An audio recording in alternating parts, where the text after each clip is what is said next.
नमस्कार दोस्तों, आपका हमारे YouTube चैनल में स्वागत है। दोस्तों, सभी दर्शकों को हमारी ओर से जय श्री कृष्ण। दोस्तों, कैसे हैं आप? उम्मीद है आप सब अच्छे होंगे। आइए आज की कहानी सुनते हैं। उससे पहले अगर आप हमारे चैनल पर नए हैं तो प्लीज़ चैनल को सब्सक्राइब ज़रूर कीजिए और बेल आइकॉन ज़रूर दबाइए ताकि आप तक हमारे सारे नोटिफिकेशन पहुंचते रहे। दोस्तों, आपका एक सब्सक्राइब भी हमारे लिए बेहद मायने रखता है। आइए आज की कहानी शुरू करते हैं। आज की कहानी बहुत ही प्यारी, बहुत ही ज्ञानवर्धक और बहुत ही प्रेरणादायक कहानी है। आइए कहानी सुनते हैं। काशी जी में एक राजा राज्य करता था। उसका नाम था प्रताप मुकुट। उनका वज्र मुकुट नाम का एक बेटा भी था। एक दिन राजकुमार दीवान के लड़के को साथ लेकर वन में शिकार खेलने के लिए गया। वन में घूमते घूमते उन्हें तालाब मिला। उसके तालाब में पानी में बहुत सुंदर कमल खिले हुए थे और हंस किलोल कर रहे थे। तालाब के किनारों पर बहुत घने पेड़ थे जिन पर तरह तरह के पक्षी चहचहा रहे थे, कलरव कर रहे थे। दोनों ही मित्र, दोनों ही दोस्त उस तालाब के पास रुक गए और तालाब के पानी में हाथ पैर मुंह धोकर बैठ गए। वहाँ पास में ही ऊपर पहाड़ पर एक मंदिर था। घोड़ों को उन्होंने मंदिर के बाहर बांध दिया। जब वह दोनों दोस्त मंदिर में भगवान के दर्शन करके बाहर आए तो क्या देखते हैं कि तालाब के किनारे पर एक राजकुमारी अपनी सखियों के साथ स्नान करने आई हुई है। दीवान का लड़का तो वहीं पर एक पेड़ के नीचे बैठ गया और राजकुमार से रहा न गया। वह राजकुमार उस तालाब की ओर चला गया। राजकुमारी ने उसकी ओर देखा तो वह राजकुमारी पर मोहित हो गया। राजकुमारी भी उसकी तरफ देखते ही रही। फिर उसने क्या किया कि जूड़े में से एक कमल का फूल निकाला, अपने कान से लगाया और दांत से कुतरा और पैर के नीचे दबा दिया और फिर छाती से लगा लिया।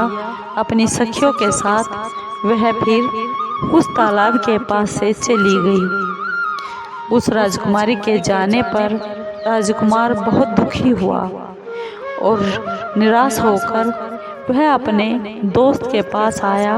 उस दीवान के लड़के के पास आया और दीवान के लड़के को सारी बातें बता दी और बोला, दोस्त, मैं इस राजकुमारी के बिना जिंदा नहीं रह सकता।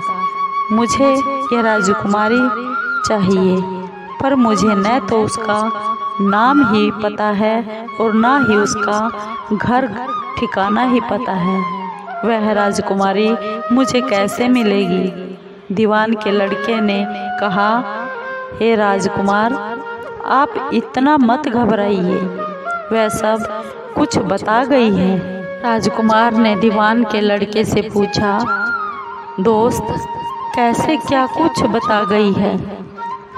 वह दीवान का लड़का बोला, उसने कमल का फूल सिर से उतारकर जैसे ही कानों से लगाया तो उसने यह बताया कि मैं कर्नाटक की रहने वाली हूँ और दांत से जब कुतरा तो उसका मतलब था कि मैं दंत बाट राजा की बेटी हूँ और पाँव से दबाने का अर्थ यह हुआ कि मेरा नाम पद्यावती है और छाती से लगाकर उसने बताया कि तुम मेरे दिल में बसे हो और तुमसे मुझे बहुत प्यार हो गया है। इतना यह सुनना ही था कि राजकुमार खुशी के मारे फूल गया और वह दीवान के बेटे से बोला, अब मुझे कर्नाटक देश में ले चलो दोस्त। दोनों दोस्त वहाँ से चल पड़े और घूमते फिरते सैर करते हुए दोनों कई दिन बाद उस शहर में जा पहुँचे। राजा के महलों के पास जा पहुँच गए तो एक बुढ़िया वहाँ पर अपने दरवाजे पर बैठी हुई चरखा काट रही थी। उस बुढ़िया के पास जाकर दोनों घोड़ों से उतरकर उस बुढ़िया माँ से बोले, हे माँ, हम सौदागर हैं, हमारा सामान पीछे आ रहा है, क्या आप हमें रहने के लिए थोड़ी जगह दे दोगी? उनकी ये प्यार भरी बातें सुनकर और उनकी शकल सूरत देखकर बुढ़िया माँ के मन में ममता भर आई और वह बुढ़िया माँ बोली, बेटा, तुम्हारा ही तो घर है, जब तक तुम्हारा जी करे तब तक रहो। और दोनों दोस्त वहाँ पर बुढ़िया माँ के घर पर ठहर गए। दीवान के बेटे ने उससे पूछा, हे माँ, तुम क्या करती हो और तुम्हारे घर में कौन कौन परिवार में रहता है और तुम्हारा गुजारा कैसे चलता है? बुढ़िया माँ ने जवाब दिया, बेटा, मेरा लड़का राजा के घर नौकरी में है और मैं राजा की बेटी पद्यावती की नौकरानी थी। बूढ़ी हो जाने से अब घर में रहती हूँ क्योंकि मुझसे काम नहीं बनता। राजा मुझे खाने पीने को देता रहता है। दिन में एक बार मैं राजकुमारी को देखने के लिए महल में जरूर जाती हूँ। वह राजकुमार बुढ़िया माँ से बोला, हे माँ, तुम ये कुछ धन रख लो। और राजकुमार ने उस बुढ़िया को कुछ धन दे दिया और कहा, माँ, कल तुम वहाँ जाओ तो राजकुमारी से यह कह देना कि जेठ सुदी पंचमी को तुम्हें तालाब पर जो राजकुमार मिला था वह यहाँ आ गया है। अगले दिन जब बुढ़िया माँ राजमहल में गई तो उसने राजकुमार का वह संदेशा भी उस राजकुमारी को दे दिया। सुनते ही राजकुमारी ने गुस्सा होकर हाथों में चंदन लगाकर उसके गाल पर तमाचा मारा और कहा, जा, मेरे घर से निकल जा। बुढ़िया माँ ने घर आकर सब हाल उस राजकुमार को बता दिया। राजकुमार यह सुनकर हक्का बक्का रह गया। तब उसके मित्र ने कहा, उस दीवान के लड़के ने कहा, राजकुमार, आप चिंता मत करिए, घबराइए मत, उसकी बातों को समझने की कोशिश कीजिए। राजकुमारी ने अपनी 10 उंगलियां सफ़ेद चंदन में भरकर मारी हैं। इससे उसका मतलब यह हुआ कि अभी 10 रोज चांदनी के हैं और उसके चांदनी के बीत जाने पर मैं अंधेरी रात में मिलूंगी। फिर 10 दिन के बाद बुढ़िया माँ फिर से राजकुमारी के राजमहल में गई और राजकुमारी को खबर दी तो इस बार उसने केसर के रंग में 3 उंगलियां डुबोकर उसके मुंह पर मारी और कहा, भाग यहाँ से। बुढ़िया ने राजकुमार और उस दीवान के बेटे को आकर सारी बातें बता दी। राजकुमार शोक से बहुत ही दुखी हो गया था और व्याकुल इतना कि उससे रहा नहीं जा रहा था। परंतु दीवान के बेटे ने उस राजकुमार को समझाया, इसमें तुम हैरान क्यों हो रहे हो, इसमें हैरान होने की बात ही क्या है। उसने कहा कि मुझे मासिक धर्म हो रहा है, अभी 3 दिन रुको, फिर आती हूँ। 3 दिन बीतने के बाद बुढ़िया माँ फिर से राजमहल पहुँची और इस बार राजकुमारी ने उसे फटकार कर पश्चिम की खिड़की से बाहर निकाल दिया। उसने घर आकर राजकुमार को फिर से सारी बातें बता दी। सारी बातें सुनकर दीवान का लड़का बोला, दोस्त, उसने आज रात को तुम्हें उस खिड़की की राह से बुलाया है।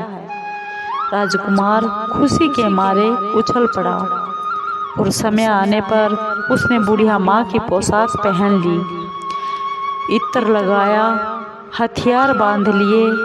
दोपहर रात बीतने पर वह राजमहल में जा पहुंचा और खिड़की में से अंदर पहुंच गया।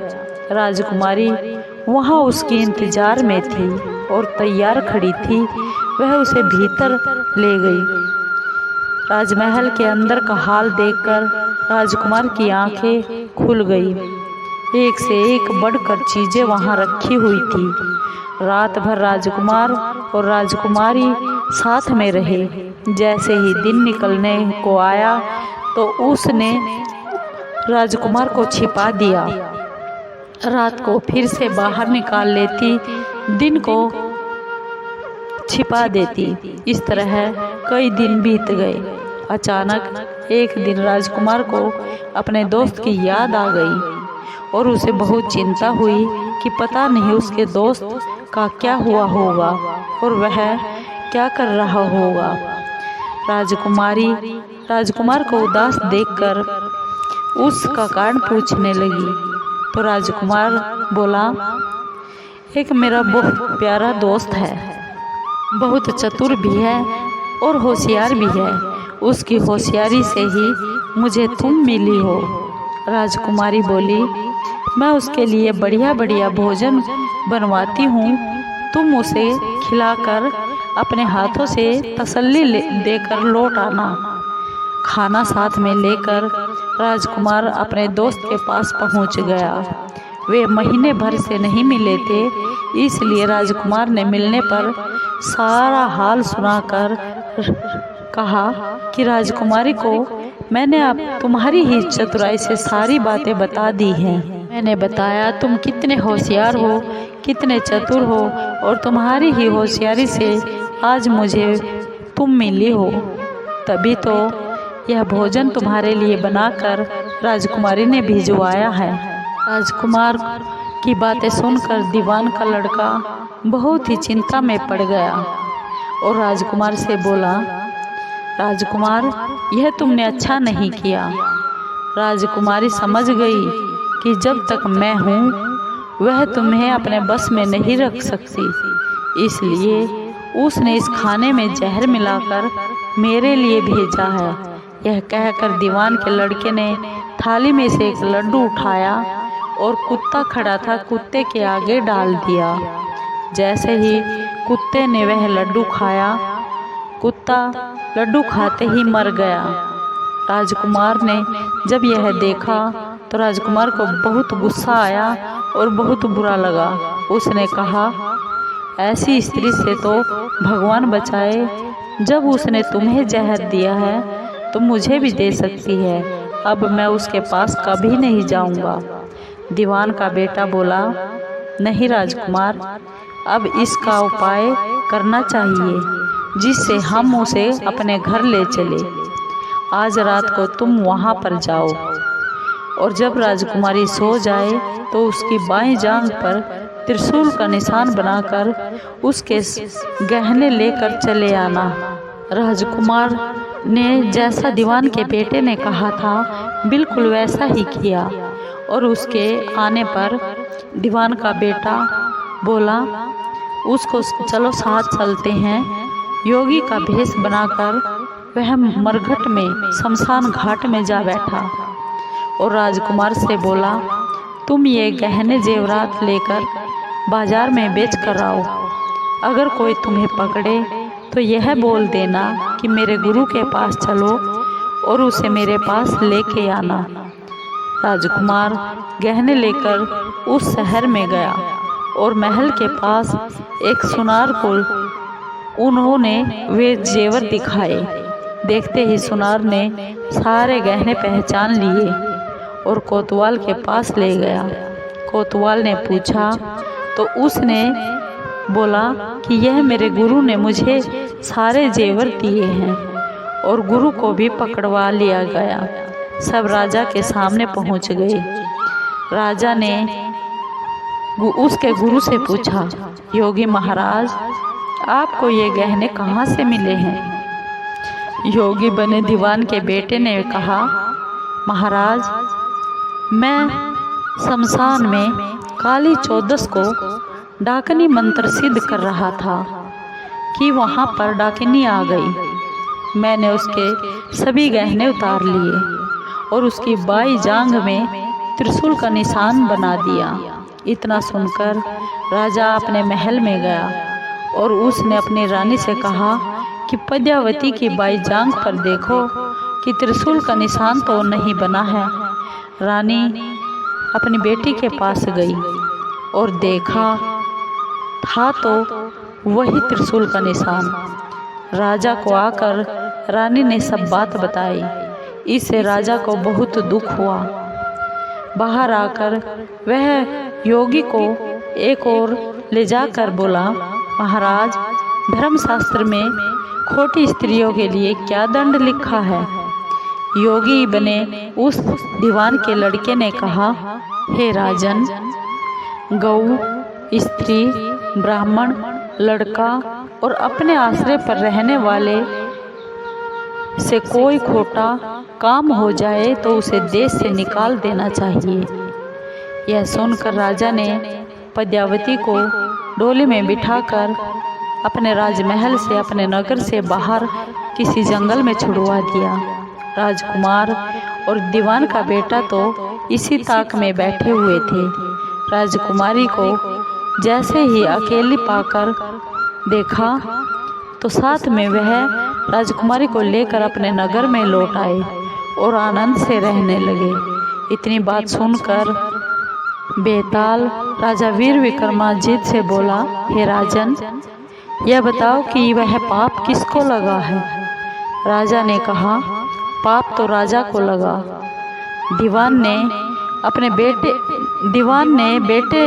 दीवान के बेटे ने अपने स्वामी का काम किया और कोतवाल ने अपने राजा का कहना माना और राजकुमार ने अपना मनोरथ सिद्ध किया है। राजा ने पाप किया है जो बिना विचारे ही उस अपनी बेटी को देश से निकाला दे दिया। राजा का इतना कहना ही था कि बेताल फिर से उसी पेड़ पर जाकर लटक गया और राजा वापस गया और बेताल को लेकर फिर से चल पड़ा। बेताल बोला, राजन, सुनो, एक कहानी और सुनाता हूँ। दोस्तों, आगे की कहानी अगली वीडियो में। आपको ये कहानी कैसी लगी? अगर आपको ये कहानी अच्छी लगी हो तो प्लीज़ लाइक कीजिए, शेयर कीजिए और सब्सक्राइब कीजिए। दोस्तों, कमेंट ज़रूर कीजिए क्योंकि आपका एक कमेंट हमारे लिए बहुत ही मायने रखता है और हमारा हौसला बढ़ाता है। इसे हम आगे अच्छी अच्छी कहानियाँ भी ढूंढ कर ला पाएंगे। दोस्तों, धन्यवाद।